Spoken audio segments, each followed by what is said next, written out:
Hey everyone, we're back with another raw footage and commentary, play-by-play commentary video from Grand Prix race. This one is from the Chequamegon 40, fourth round of the Lifetime Grand Prix. And we're jumping into the action here at mile 21 of 40. This is a spot that I wanted to start the camera because we're headed into the Firetower Climb, which is the defining feature of this course pretty much. It's about a 2.5 minute all-out super steep effort climb. And we're at the front of the pack here, just jostling for position, getting ready to make a hard 90-degree turn into that climb where the race absolutely explodes. Quick update on the race situation though, we have two riders up the road. Tobin Ortenblad, who's Keegan Swinson's hit squad teammate, has about a 1.5-minute gap. Was sent up the road kind of satellite rider style by Keegan, and then in between is John Borstelman, who took off actually not too long before we started this video, and he's got maybe a 30-second gap. The pace has been mostly on, but definitely some lulls in the action, allowing those guys to get a bit of a gap. And we just finished like a really hard 120-degree turn on some loose gravel, and that was kind of the first pinch point, battle for position. And now we're about to pinch into an even narrower section. This is just maybe 0.4 miles before we head into that defining Firetower Climb. At the front of the group here, leading, we have Keegan Swinson. Second wheel is Russell Finsterwald up there. On their left in the white is Alex Wild. Right here in front of me is Andrew Lesperance. And then we've got Daxton Mock, young up-and-coming rider, super strong rider. And then to my right there in the Australian National Champs kit, we have Trekkie, Brendan Johnston. So going into this climb, I definitely want to be top 10 worst case. Even better would be top 5. You can see on this section why so many riders are going to full suspensions these days. It's deceptively bumpy, especially with the really high average speed. So for those that don't know, this is a classic mountain bike race in the north woods of Wisconsin. One of the longest running, if not the longest running mountain bike race in the world. And it takes place mostly on kind of wide, grassy, cross-country ski trails, with a few tight sections of trail in there, and then also a few bits of dirt road like this. So we have Matt Beers moving up on the right, but we average almost 20 miles an hour for this thing. So you're hitting all these bumps super fast and really rough, and so in my opinion, having a full suspension is good. So I'm looking to get around Dax right here. No shade to Dax, but I did notice that he actually got dropped a little bit earlier. And so that's just something I had in the back of my mind, and I definitely wanted to be ahead of him going into this climb just to avoid any gaps. So here we go, left into the climb. And I'm sitting here maybe like 6th or 7th. See Russell just comes across and puts Lesby straight into the trees there. Not on purpose. These things happen when you pinch down into really tight double track. Now in front of me right here is Sean Fincham, Andrew Lesperance's Canadian teammate. Took Matt Beers' wheel from me there. And you can see there's decent traction, but it's kind of rough and awkward, and the race is already exploding. So Keegan is going off the front with Alex Wild, and right now I'm thinking not good, need to get through, but we're totally blocked. So you see Sean Fincham just go for it there, big boost of power.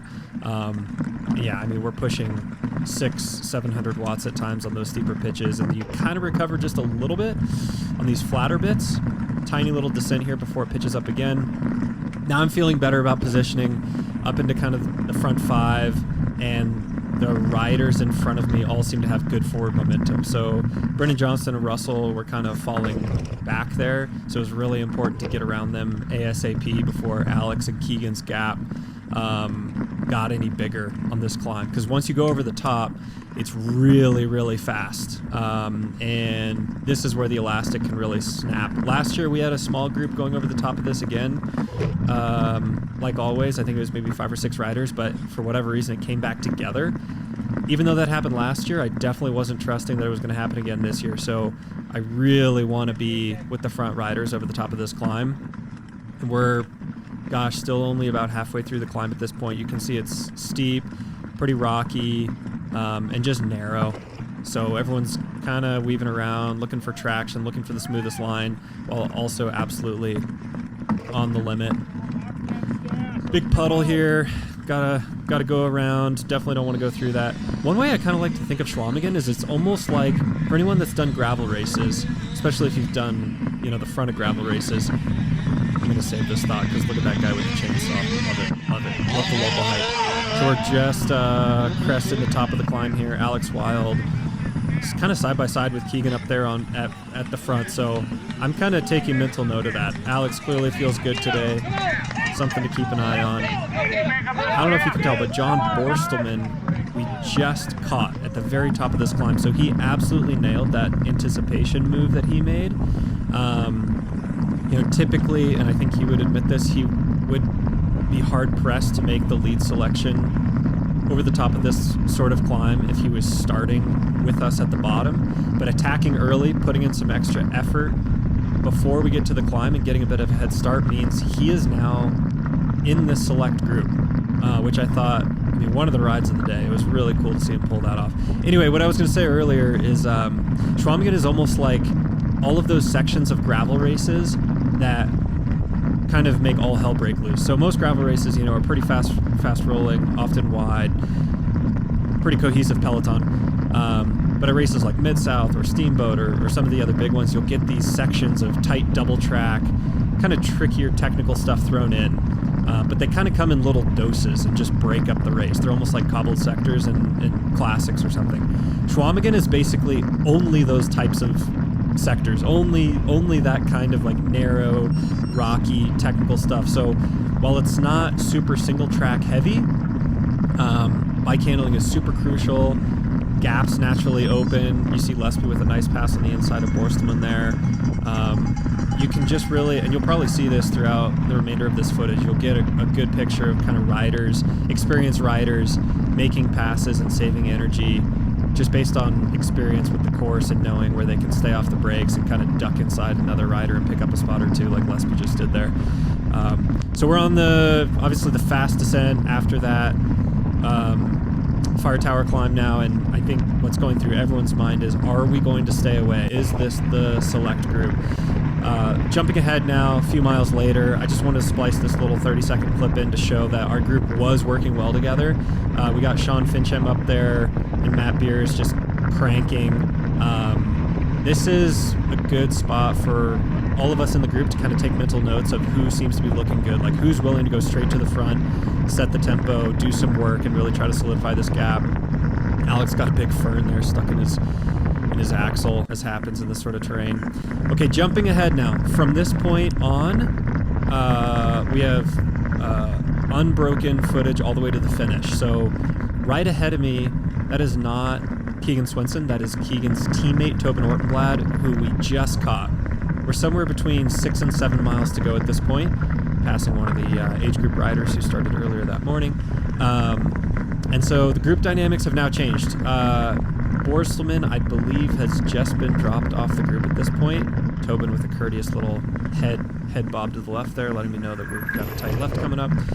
Now you can see the acceleration out of these corners. This is one of the things that really defines the race. There's all of these sharp corners, and you get to let off the pedals for 2 seconds, and then you're just boosting, trying to stay in the wheel in front of you. So I think I ended up having like over 20 minutes above 500 watts over the course of this 2-hour race, and almost 30 minutes above 430 watts. So you're just spending a ton of time just spiking over your threshold. But by this point, 6 or 7 miles to go, I would say we're starting to have more confidence as a select group that the group behind us is not going to be catching us. It's most likely, if they were going to catch us, that it would happen pretty quickly, and it would happen on that more wide open, fast dirt road. Now that we're back into kind of fire road double track that's really dynamic and rolling and twisting and turning, with clearly not great draft all the time, you can see no one's ever really exactly on the wheel in front of them. It's going to be much harder for a group behind to work together and close a gap, even if it's only 20, 30 seconds. Found out at the finish that the gap was quite a bit bigger than that, but we're not really getting reliable time checks, so that a little bit of anxiety is always there in the back of your mind. So just to rehash, up front we have Sean Fincham right now, who clearly was feeling really good today. He did not have a problem spending a lot of time driving the pace in front. Keegan Swinson second, Alex Wild third, Tobin Ortenblad, Keegan's teammate, fourth there. I'm fifth, and then Matt Beers is behind me in sixth. Andrew Lesperance got dropped on the Berkey rollers section maybe 2 or 3 miles before this. So we're now down to a group of 6. There's Keegan there, taking a look back, assessing the situation. Another age grouper that we caught. That's another thing about this race is you really have to keep your head on a swivel. It's one of those absolutely incredible mass participation events where, I don't know the actual numbers, but many thousands of riders participate, leave earlier in the morning, and are waiting for the pros at the finish line. It's really cool. You'll see it's quite an incredible stadium finish, but a few of the stragglers are sometimes still out on course, and you really have to pay attention and steer around them as we're ripping through the green room here. So you can see sections definitely get pretty tight. I don't know if you'd call this single track. It's almost single track. It's kind of like wide snowmobile sort of trail maybe. Guy there on the right looking pretty tuckered out. Hope he made it home safely. So now we have Tobin on the front, presumably just as doing teammate work, you know, really trying to solidify our lead, keep the pace up. God, I love this section. It's sending me back to when we raced through here just a couple of days ago. Just so fun, flowy. Maybe not, you know, traditional single track per se, where you've got rock gardens and crazy routes and all that sort of thing, but it's still just so fun. And it means that because you don't have loads of gnarly technical features, you're just hauling ass. So back out onto the Berkey Trail now. This is the very famous ski track. You can see Alex Wild taking advantage of that tight turn that pitched straight into a tough roller to kind of go to the front, push the pace again, maybe test some folks.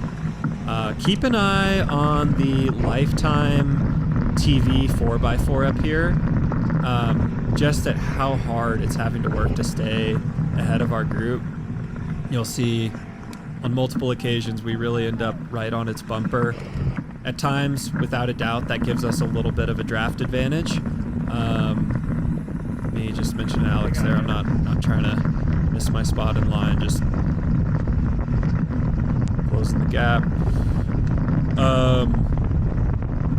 Yeah, never mind. So rolling up there on Sean's left hip. That's just me not wanting to touch the brakes. Just carrying a little bit more momentum. Interestingly, Matt and Alex wanted around me around that corner and are kind of battling for position here. I think Matt maybe is kind of thinking about throwing in some sort of surge, and Alex is worried about him doing that, so he's shadowing him there. Keegan lurking behind me, keeping an eye on everything, and there you see Matt goes straight to the front. He's so powerful. Everyone is now on high alert, and you can see he's throwing down power. A little gap opening there. Sean's right on his wheel. But we are absolutely on the pedals through this section, because everyone knows that it's very likely at this point it's going to come to a sprint between the 6 of us. But someone like Matt, who might not have quite as much confidence in his fast sprint, would love to try to get away early. And probably what he had in mind was this last kind of tough drag. So this may look flat right here, but it's definitely a tough drag, and then it kicks up. And you can see by how hard Sean is working, Matt is laying down the power at the moment. He has a little bit of an understated style, Matt does, but you can see how much power he's putting out based on how Alex and Sean are throwing down a whole lot of body English. Now this section, and then boy, look at Sean. He just goes right over the top of Matt, keeping the pace high. He was definitely feeling good. A little bit on his background. So just last weekend, he won the Canadian Marathon National Champs. But up until this year was on a full World Cup schedule. So this 2-hour sea level punchy style effort definitely suits him really, really well, and on paper is his best Grand Prix round in terms of strengths, and he's getting right up onto the bumper of that TV 4x4 at this point. And they are struggling to stay ahead of us. This is just kind of like a rolling downhill. So fast, super fun. It feels like you're surfing on the open seas or something, these big rollers.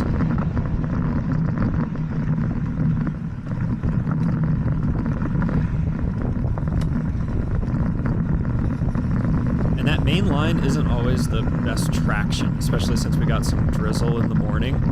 It was kind of right on the edge of being mud, and so sometimes the grass actually affords a little bit more traction. Keegan moving up there, maybe seeing Matt taking the lead and wants to make sure he's right on his wheel in case Matt tries any funny business. Sean slots back in.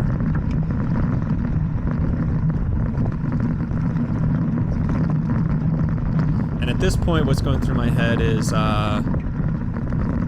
Keegan is unlikely to try anything clever just because the speed is so high, and this select group was all strong enough to follow him on Firetower, and so it's very unlikely that there's enough terrain to work with to really create a separation. But what I am thinking about is something clever from Tobin, who, even though he's been solo for a lot of this race in that early satellite move, is clearly on a really, really strong day and potentially still has the capability to send it up the road, which would mean Keegan doesn't have to do any work, and could be a dangerous move for the rest of us. Definitely some rough sections at the bottom of those troughs, because as a reminder, several thousand age group racers have come through this course before us earlier in the day. And some sections made the course faster, and other sections definitely beat it up a bit.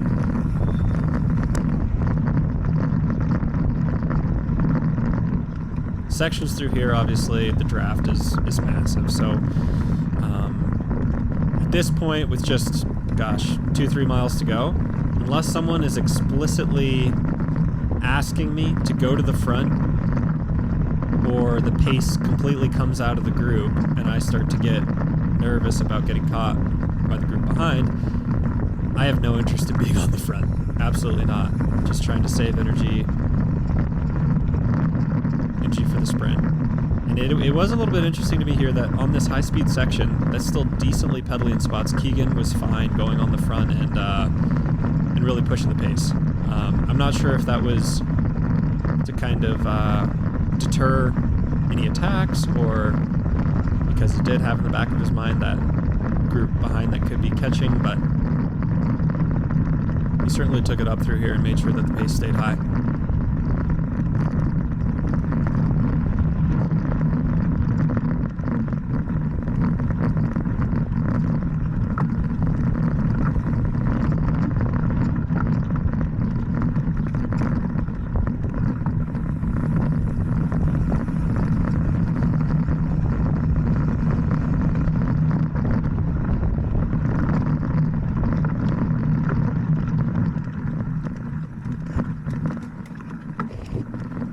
At this point in the race, I'm also trying to see if there are any tells about how the other guys might be feeling. You know, if anyone is having just a little bit of trouble holding the wheel in front, does their body English or body language look a little bit suspect? You know, shoulder slumping,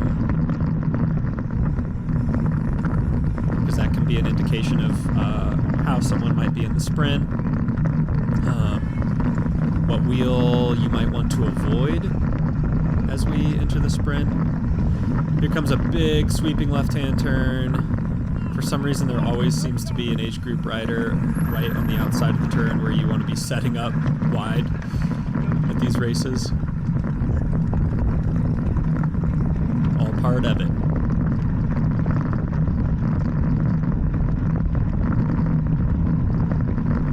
Even though this looks pretty smooth and fast and smooth sailing, there are definitely some rocks hidden in there and some rocks tucked away in the grass, and it's not only about legs this race. You know, you certainly need to pay attention to preserving equipment a little bit.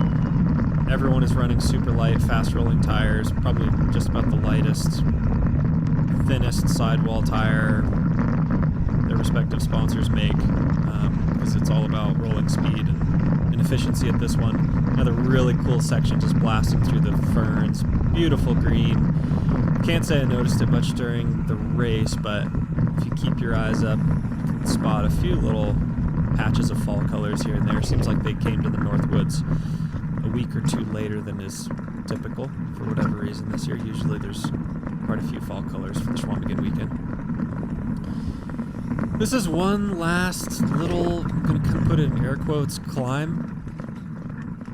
Watch Tobin with the early move. So right there, I'm warning the other guys, watch Tobin in an early move, because even though we're, gosh, within a mile of the finish at this point, that's almost the most dangerous time for two teammates to be in the group together. Because if he sends it early, Keegan doesn't have to lift a finger.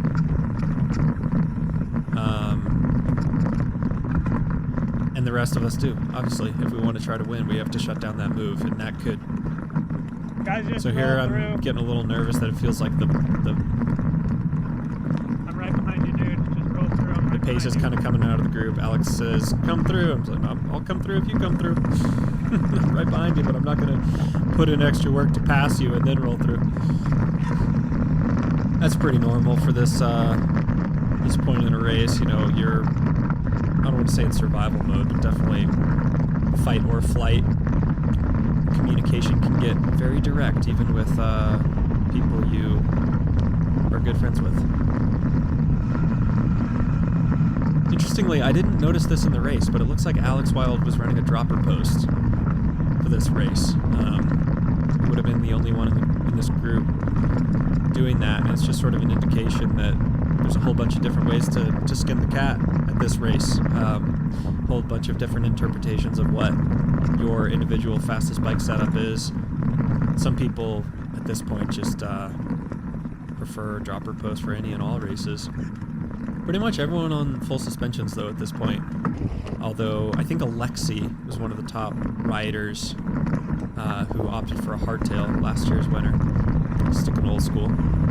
So we are about to exit the trees, I believe. Getting very close to this final sprint. And Keegan is, to me, paying a lot of attention of where he wants to be slotted in at this point. You know, some looking back kind of calculations about what spot he wants to be in. And I guess before we get into it, I should talk a little bit about this sprint, because it's a unique one. It's a downhill sprint, wide open kind of grass sand field, but it's got sort of two rollers leading into it. And one thing that's unique is it's sort of a blind last 100 meters in that when you crest that second roller, you only have 100 meters to go, but you don't see the finish line until 100 meters. So you almost have to start sprinting before you see the finish line, which is sort of against instincts or the way it usually works. And also because of those two rollers, it seems to typically end up being a really long sprint. You know, most sprints are 15 to 20 seconds. But last year when we had a big group of 15, I think it ended up being like a 40+ second sprint. One thing I'm thinking a lot about right now is the fact that Tobin is still in our group, and he's not just gonna sprint in and try to finish top 5. You know, that's not the way that these two guys work together. He and Keegan. He's gonna do something to try to tee up Keegan for the win. Kind of for those that aren't familiar with the stakes going into this race, Keegan has never won Chequamegon. So, of course, wants to check it off the list. But also, if he wins today, he more or less, almost mathematically, will lock up the Grand Prix overall. If I finish ahead of him, things very much stay open and very interesting. Big wheel flick there from Alex. Like I said, the speeds are so high. If you hit just a little rock or stick or something, there's plenty of opportunities to have it go wrong. So it's interesting to me here that Sean kind of put his foot back on the gas. Clearly the speed has picked back up, both on the descents and the climbs. You know, he's immediately out of the saddle up this roller. Alex is charging in front of me to stay on the wheel in front of him. So that was, yeah, an interesting move from Sean. I don't know if that was just sort of a last test to see if anyone was still vulnerable before we get to the sprint, or he was starting to feel a little bit uneasy about the group behind. But clearly made the decision to kind of take up the pace again. Lots of age group riders here that were ripping past, so once again, having to pay attention to your competitors, pay attention to the terrain, and pay attention to age group racers. And a few of the racers in the women's field who started about a half hour behind us. In a moment, you'll see, yes, right up ahead in the red jersey, Lauren DeCrescenzo, who had a mechanical issue earlier in her race and was just looking to get to the finish. All right, so at this point, everyone knows when we get to this section, it's about to be the final fireworks, and so, yeah, everyone's just sort of like steeling their nerves, hoping that they have that little bit of extra wattage, trying not to screw up the positioning, all while wondering, what is Tobin gonna pull? What sneaky move is he gonna go for? So when we exit the trees right here, we're about 500 meters from the finish, I'd say. Half a kilometer. A very long distance, but also short. That makes sense. So boom, there goes Tobin. He's going early. He's going from about 500 meters out. Matt comes around me immediately. At this point, I'm thinking, there's still time. Lead me out, Matt. But he starts to lose the wheel, and now I'm thinking, uh-oh. This is not ideal. But he's a diesel. Starts kind of closing it. But I see those guys are kicking on this final pitch. Finishes right around the corner, so I have to go around him. Try to close to these guys ahead. Keegan goes for it. Super high cadence. Alex in the draft. Starts to come around, but runs out of real estate, and I also run out of real estate to pass Sean for third. Keegan gets it by about half a wheel. Alex just misses it. There's Sophia, Keegan's fiance, who just won the women's race. Sean Fincham third, and Matt rolled across in fifth behind me. Tobin sixth. I decided to leave a little bit of the post-race moments here just to kind of give a juxtaposition to after a really hard-fought race where you just start to process. And you can see Sean is just bummed. Anytime you're that close, it takes a minute. So Cole was in the group behind us about 2 minutes back. Seville Blanc here was third in the women's race in a tight sprint with Sophia. Andrew Lesperance, who made it over Firetower with us, but then got dropped, finished in that second group, and then you can see blood on his knee. Went down really hard in the crash. Sophia. Huh? Why you gotta sell my move like that? Dude, I'm not selling you out. That's like literally tactics 101. No one saw that coming. A little bit of friendly banter as Oh, always. son of a gun. Dude, good work. You too, man. Now we able to blow that up. What's that? Now we able to blow that Dude, up on same. Firetower. Same. Drives me crazy that Keegan pulled it out. Honestly, I really, really wanted that one, but hats off to him. He's a champion and always so gracious at the finish too. You know, he's actually a really humble guy, and it's always a pleasure racing with him. And thank you, Wisconsin, for showing up at the finish.